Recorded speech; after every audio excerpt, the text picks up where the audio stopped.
Dan ini juga kenapa saya tadi ingatkan, saya minta Pak Jokowi diundang, ya.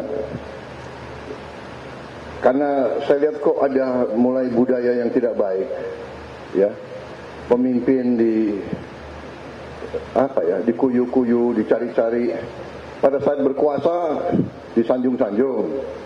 Ini budaya apa? Ini harus kita robah, ya kan? Ini harus kita robah. Saya bukan Prabowo takut sama Jokowi, Prabowo masih dikendalikan oleh Pak Jokowi, nggak ada itu. Lalu apa yang membuat Prabowo tiba-tiba menyinggung soal hubungannya dengan mantan Presiden Joko Widodo di sebuah acara resmi? Dan apa pesan politis di balik bantahan Prabowo bahwa ia tidak dikendalikan Jokowi? Kita bahas bersama politisi Partai Golkar Nurdin Halid dan juga pengamat politik Ray Rangkuti. Selamat petang semuanya. Selamat petang, Assalamualaikum. Waalaikumsalam warahmatullahi wabarakatuh. Ini kita bicara isu yang sedang ramai dan juga secara timeline ya Bung Ray. 2 hari lalu Pak Prabowo bilang kalau WUS akan menjadi tanggung jawab dia, akan diambil alih lah sama pemerintah. Hari ini bilang kalau Pak Prabowo tidak dikendalikan sama Pak Jokowi. Kalau Anda dari kacamata politik melihat ada benang merahnya di antara kedua ini nggak? Ini kayaknya semacam respon terhadap isu yang berkembang akhir-akhir ini setelah beliau menyatakan akan mengambil alih tanggung jawab terhadap hutang WUS ya, yang disebutkan oleh beliau akan siap untuk membayarnya. Kalau kita lihat reaksi publik, orang mengaitkan bahwa kalimat atau pidato Pak Prabowo yang menyebut beliau akan mengambil alih hutang WUS itu sebagai tekanan dari mantan presiden yang sebelumnya kepada Pak Prabowo. Jadi mungkin pada pidato hari ini beliau mau menegaskan bahwa kebijakannya untuk mengambil alih hutang WUS itu bukan dalam konteks tekan-tekanan itu, tapi ya semata-mata murni sebagai pendapat beliau, hasil kajian beliau, lalu menetapkan bahwa beliau mengatakan mengambil alih tanggung jawab terkait dengan hutang WUS itu gitu. Jadi itu satu segi menepis berbagai ciutan publik lah ya terkait dengan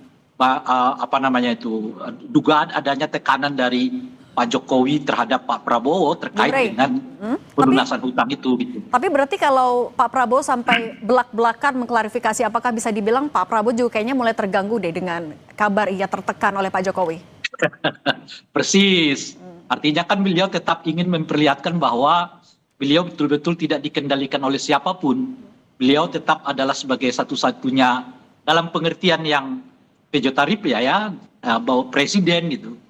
Nah, jadi mungkin pada tingkat tertentu respon publik yang kelihatan agak mungkin di luar dugaan Pak Prabowo, itu yang membuat beliau sekarang menegaskan bahwa keputusan ini nggak ada kaitannya dengan tekan-menekan antara beliau dengan Pak Jokowi. Jadi ini semacam pernyataan bahwa beliau murni mengambil alih tugas tanggung jawab ya soal WUS itu gitu. Okay. Nah, karena boleh jadi memang reaksi publik yang kelihatan begitu tinggi yang mengaitkan soal hubungannya dengan Pak Jokowi selama ini sebagai cara Pak Prabowo ya istilahnya itu ya katakanlah untuk mengambil alih ya tanggung jawab terkait dengan makin tingginya perhatian publik terkait pengadaan WUS ini. Oke, nah kalau dari Pak Nurdin, ini kan sebenarnya bukan pertama kali Pak Prabowo di forum besar membahas soal hubungan dengan Pak Jokowi. Tapi kalau menurut Anda, apa kepentingan Pak Prabowo sampai harus mengklarifikasi itu di sebuah forum besar? Jadi saya kira apa yang disampaikan Pak Prabowo tidak lebih daripada sebuah respon positif ya terhadap isu-isu, namanya juga isu ya, isu yang berkembang yang menurut beliau dan menurut saya juga itu mungkin menurut Bunda juga itu tidak baik gitu ya. Artinya bukan budaya kita. Memang sekarang ini dalam proses demokrasi bangsa Indonesia itu sudah mulai tidak pada berlandaskan nilai. Mudah-mudahan tidak cenderung kebablasan. Padahal kita punya budaya Pancasila. Nah, kita mesti pahami bahwa seringkali Pak Prabowo sebagai presiden itu menyatakan bahwa kita harus menghargai pemimpin yang telah memimpin negeri ini. Apapun kekurangannya pasti banyak jasanya. Nah, jasanya itu kita kita harus kenal, kita harus hargai. Kemudian kekurangannya tugasnya Pak Prabowo untuk melanjutkan proses pembangunan mulai dari Presiden Soekarno, Pak Harto, Gus Dur, Ibu Mega, SBY, Pak Jokowi, beliau mengatakan kita harus menghargai jasa para pemimpin presiden yang lalu. Tapi memang sekarang ini, ya itulah dampak negatif daripada proses demokrasi kita. Kita terkadang keterbukaan tanpa nilai, keterbukaan tidak berlandaskan hukum, apalagi meninggalkan jauh dari budaya Pancasila. Pak Prabowo adalah seorang Pancasilais yang paham betul tentang 36 butir nilai-nilai Pancasila. Saling menghormati, saling menghargai, saling mengerti. Budaya ini yang harus kita pelihara. Itu yang dikatakan ini sangat berbahaya. Kalau sering memfitnah para pemimpin, menjelek-jelekan para pemimpin, itu terlepas dari kekurangannya, jasanya pasti banyak. Persoalan Pak Prabowo mengatakan bahwa tanggung jawab, ya memang harus tanggung jawab negara. Nah kalau bicara tanggung jawab negara, tanggung jawab presiden, itu pernyataan sebagai seorang pemimpin yang taat, yang patuh terhadap tugas dan tanggung jawabnya, apa yang menjadi tanggung jawabnya, apa yang menjadi kewajibannya, apa yang harus dilakukan demi kepentingan bangsa dan negara. Nah, tapi Pak Nurdin, itu misalnya, itu memang B2B, tapi B2B itu siapa? BUMN. BUMN milik siapa? Milik negara. Ketika kita bicara negara, apakah penanggung jawabnya adalah presiden? Jadi itu pernyataan seorang pemimpin yang harus kita patuh, justru kita apresiasi, kita hargai. Kemudian kenapa soal dikaitkan dengan Pak Jokowi? Nah, kalau berarti waktu Pak Jokowi juga presiden, dikaitkan dengan Pak SBY dengan lain-lain. Tidak begitu cara kita memandang peralihan kepemimpinan dari 5 tahun ke 5 tahun dan seterusnya. Oke, tapi Pak Nurdin, kalau misalnya kita melihat dari konteks Pak Prabowo yang bilang kalau dia tidak dikendalikan oleh Pak Jokowi, Anda melihat ini sebagai bentuk Pak Prabowo mau menegaskan independensinya sebagai presiden? Pak Prabowo tidak mungkinlah ditekan oleh siapapun ketika tidak berdasar kepada apa yang menjadi program Astacita yang merupakan visi misi beliau. Tidak, saya yakin Pak Prabowo kan seorang pemimpin yang mudah ditekan, ya, mudah diatur-atur. Nggak mungkin itu. Apalagi seorang presiden yang beri kekuasaan oleh beliau adalah kepala negara sekaligus kepala pemerintahan. Itu tidak masuk di akal kalau ada orang mengatakan bahwa Pak Prabowo ditekan-tekan oleh Pak Jokowi atau siapapun, nggak mungkin itu. Itu sangat sebuah pendapat yang tidak faktual, tidak punya dasar yang rasional itu. Oleh karena itu marilah kita mencerahkan rakyat, jangan para pemimpin, teman-teman para pencinta demokrasi, rakyat yang cinta demokrasi, jangan kita tidak mencerah sebuah pernyataan yang tidak mencerahkan daripada demokrasi rakyat. Dan yang paling penting adalah mari kita melaksanakan demokrasi dengan tetap berlandaskan nilai budaya bangsa kita. Oke, tapi kalau dari Bung Rey melihatnya memang Pak Prabowo sekarang sudah independen sebagai seorang presiden, tidak ada bayang-bayang Pak Jokowi atau masih ada tarik-menarik kepentingan politik? Iya, kalau kita ikuti alur berpikirnya Pak Nurdin ya, memang Pak Prabowo itu boleh dibilang tidak lagi terkait dengan Pak Jokowi gitu. Beliau independen, itu alur berpikirnya. Makanya persis seperti yang berulang kali saya sebut, hubungan Pak Prabowo dengan Jokowi itu sebetulnya retak. Meskipun berulang-ulang kali disebutkan oleh Pak Prabowo bahwa beliau baik-baik saja hubungannya dengan Pak Jokowi gitu. Tapi itu tentu saja sebagai hubungan pertemanan ya. Sebab hubungan baik itu kan banyak ragam-ragamnya. Saya dengan Pak Nurdin banyak berbeda tapi juga tetap berteman baik gitu. Jadi ada teman kongko-kongko, ada teman ngopi-ngopi, ada teman bisnis, ada teman macam-macam, tapi belum tentu itu teman politik. Nah, Pak Prabowo kelihatan mau menegaskan hubungan saya dengan Pak Jokowi itu hopeng kok gitu ya. Iya, hubungan manusia dengan manusia, ya presiden dengan mantan presiden ya, tapi hubungan politik belum tentu. Nah, itulah mengapa pandangan tadi yang disebutkan oleh Pak Nurdin bahwa Pak Presiden Prabowo itu murni berdiri di atas kakinya, iya gitu. Artinya hubungan Pak Prabowo dengan Pak Jokowi itu belum tentu melekat, boleh jadi itu retak gitu. Tetapi di dalam dunia politik ini, ya kan harus ada yang disebut dengan tarik ulur. Kadang-kadang kita ulur, kadang-kadang kita tarik. Nah, karena bagaimanapun saya Pak Jokowi tetap penting bagi kekuasaan Pak Prabowo, sehingga nggak mungkin akan dilepas begitu saja. Tapi, itu yang saya istilahkan itu diretakkan, tapi tidak dibelah. Tapi contoh tadi keretakan politiknya itu gimana, Bung Rey?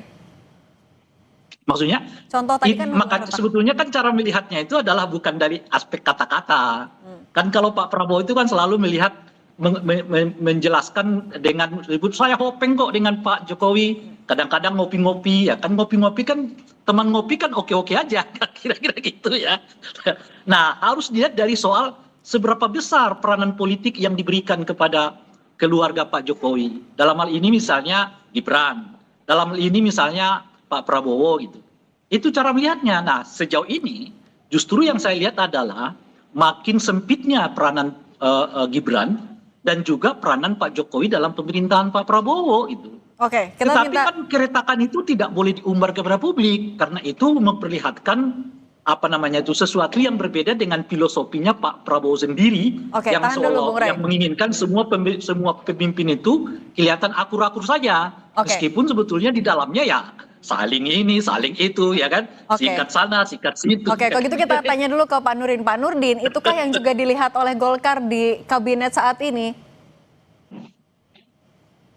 Jadi kalau Bu Rey mengatakan sudah ada keretakan antara Pak Prabowo dengan Pak Jokowi, kemudian Mas Gibran semakin mengecil perannya, saya tidak melihat itu secara faktual dalam praktik ketatanegaraan, dalam melaksanakan program. Ya buktinya sidang kabinet Pak Gibran hadir, kemudian ikut juga melaksanakan penugasan untuk meresmikan beberapa proyek dan sebagainya. Jadi dia kan yang pembantu presiden. Jadi apa yang dilakukan oleh Wapres adalah apa yang ditugaskan oleh presiden. Ini kita tidak bisa pandang sebagai wah ini semakin mengecil perannya, kemudian ini tanda-tanda keretakan. Itu sangat jauh itu Bung Rey. Kemudian Golkar memandang bahwa di sekarang pemerintahan Pak Jokowi itu solid sekali, ya sudah sangat solid. Dan sering kita berjumpa dengan berdiskusi dengan Ketua Umum Pak Bahlil, baik sebagai Ketua Umum Golkar maupun Menteri SDM, sering menciptakan suasana baik suasana kebatinan maupun suasana faktual di sidang kabinet, kemudian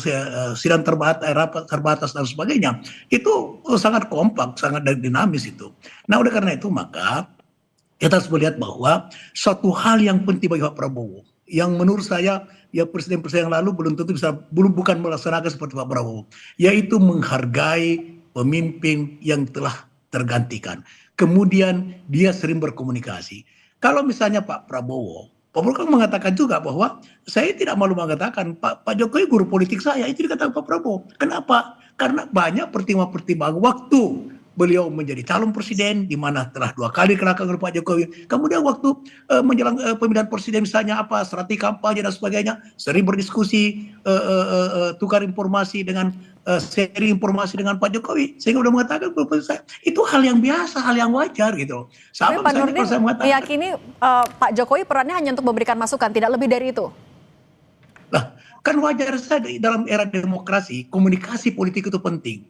Komunikasi para pemimpin yang telah digantikan itu sangat penting. Itu harus diberi contoh supaya ketika terjadi suatu persaingan, kemudian tidak menghadirkan dari perbedaan yang menjurus kepada pertentangan. Ya, dulu kan ada pendukung Pak Jokowi, ada pendukung Pak Prabowo, gitu. Nah, pada saat selesai dulu kampanye, selesai pemilihan presiden, ini kan bagaimana terjadi benturan antara dua pendukung ini? Itu ditunjukkan oleh Pak Prabowo sehingga dia masuk ke kabinetnya Pak Jokowi. Oke. Nah, setelah dia terpilih jadi presiden, dia telah menghargai Pak Jokowi.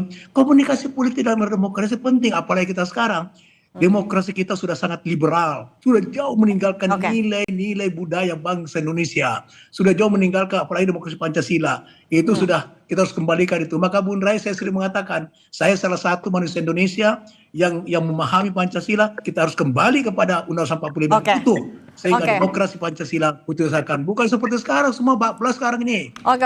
Kita sudah kebebasan berpendapat penting dalam sebuah demokrasi. Tapi kebebasan berpendapat bukan sebebas-bebasnya tanpa nilai dan tanpa landasan hukum gitu. Politik kebersamaan itu yang ditekankan Pak Prabowo juga mau ditujukan. Bung Ray Rangkuti dan Pak Nurdin Halid, terima kasih sudah berbagi bersama kami pandangan di Kompas Petang. Sehat selalu semuanya ya.